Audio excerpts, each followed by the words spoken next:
觀台去睇咧，我就鄧英格蘭咧就幾樂觀喎，因為同上一場同意大利比咧，今日其實好有利嘅對佢哋嚟講。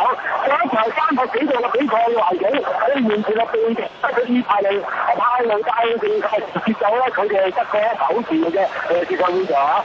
咁啊，呢場波咧，雖然有咧波羅斯喺度，但係咧長中灣區波羅被動啲，留咗嗰個睇睇，打嚟喺禁區邊一個嘅舉擊，打嚟中間，哇！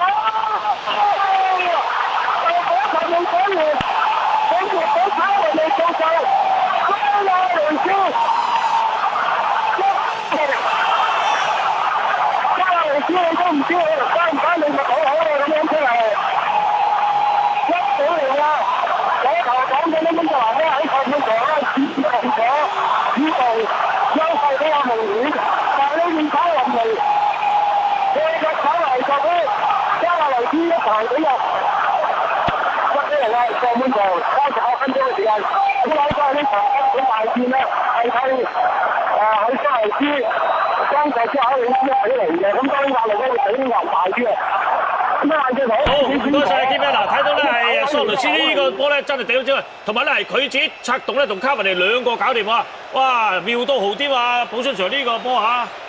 呢個波相當之靚啊，因為咧阿卡文尼攞住個波嘅時間咧，佢係揾咗蘇亞雷斯，但係蘇亞雷斯最好嘅嘢就係佢攝咗喺即基卡後邊啊！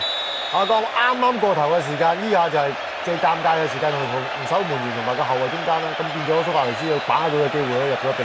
入咗咧，佢個人喺世界盃決賽周嘅第4個入球啊！咁但係呢個入球咧，可能係其中一個相當重要嘅入球啊！啲烏拉圭球迷應該好中意 Keyman 啊！如果一出聲咧，就即刻入到波啦！